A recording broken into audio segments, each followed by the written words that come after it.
നമുക്കിന്നിവിടെ Karnataka special കടുബ് ഉണ്ടാക്കി നോക്കിയാലോ. നമ്മുടെ കേരള ഇല അടമാതിരിയുള്ള ഒരു ഡിഷാണിത്.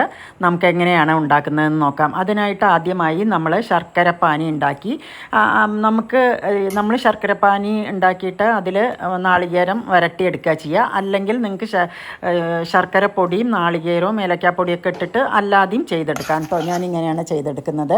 ഇത് നല്ലോണം ഒന്ന് വരട്ടി ഒന്ന് കുറുക്കി എടുക്കുക. അപ്പോൾ നമ്മുടെ ശർക്കര നാളികേരക്കൂട്ട് ഇവിടെ കുറുകി വന്നിട്ടുണ്ട്, നല്ല കട്ടിയായിട്ടുണ്ട്. ഇനി നമുക്കിത് മാറ്റി വയ്ക്കാം കേട്ടോ. ഇനി ഒരു ബൗൾ എടുത്തിട്ട് ഞാൻ അതിലേക്ക് 1.5 കപ്പ് അരിപ്പൊടി എടുത്തു. ഈ അരിപ്പൊടി കൂടെ സാധാരണയായിട്ട് നമുക്ക് ചേർക്കേണ്ടത് നല്ല പഴുത്ത മാങ്ങ അരിഞ്ഞ് അരച്ചെടുത്തതാണ് കേട്ടോ.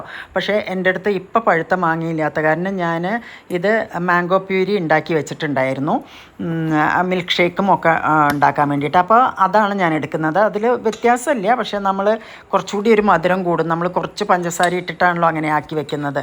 അപ്പോൾ നമ്മൾ സാധാരണയായിട്ട് എടുക്കേണ്ടത് പഴുത്ത മാങ്ങ എടുത്തിട്ട് നമുക്ക് ചെയ്യാം. ഇപ്പം ഞാൻ ഇങ്ങനെയാണ് ചെയ്യുന്നത്. ഇനി അരിയുമായിട്ട് നല്ല പോലെ മിക്സ് ചെയ്യുക കേട്ടോ. ഒരു നുള്ളു ഉപ്പും ഇടണം അതിലേക്ക്. മിക്സ് ചെയ്ത് നമുക്ക് കുറച്ച് ലൂസാക്കിയിട്ട് വേണമെങ്കിൽ ഇലയിൽ പരത്തണമാതിരിയും ചെയ്യാം, കട്ടിയായിട്ട് നമുക്ക് കൈകൊണ്ട് അമർത്തി പരത്തുകയും ചെയ്യാം. എങ്ങനെ വേണമെങ്കിലും അത് നമ്മുടെ ഇഷ്ടം കേട്ടോ.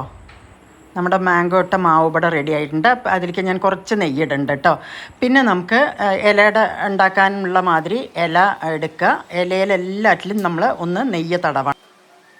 നെയ്യ് തടവിയ ശേഷം നമ്മൾ ഇലയിടയ്ക്ക് പരത്തുന്ന മാതിരി പരത്തുക. ഈ മാവാണ് ഞാൻ പറഞ്ഞത്. വേണമെങ്കിൽ കുറച്ച് ലൂസായിട്ടും എങ്ങനെയും ഇടുക. ഇനി നമ്മൾ ഇതിലേക്ക് ഫില്ലിങ്സ് ഇടുക. ഇതിവിടെ എല്ലാ ഇലയുടെയും റെഡി ആയിട്ടുണ്ട്. ഇനി ഇത് നമുക്ക് ഒരു പാത്രത്തിലേക്ക് വെച്ചിട്ട് നമുക്ക് ഇത് ആവിയിൽ വേവിച്ചെടുക്കാം. അപ്പോൾ നമ്മുടെ കർണാടക സ്പെഷ്യൽ കടുബ് ഇവിടെ റെഡി ആയിട്ടുണ്ട്. എല്ലാവരും ഒന്ന് ഉണ്ടാക്കി നോക്കുക. ഇഷ്ടമായാൽ ഈ ചാനലൊന്ന് സബ്സ്ക്രൈബ് ചെയ്യുക, ലൈക്ക് ചെയ്യുക, കമൻറ്റ് ചെയ്യുക, ഷെയർ ചെയ്യുക. ഇത് നല്ലൊരു വിഭവമാണ്. മധുരം ഇഷ്ടമുള്ളവർക്ക് എന്തായാലും നല്ല പോലെ ഇഷ്ടമാവും. അപ്പോൾ താങ്ക് യു ഫോർ വാച്ചിങ്.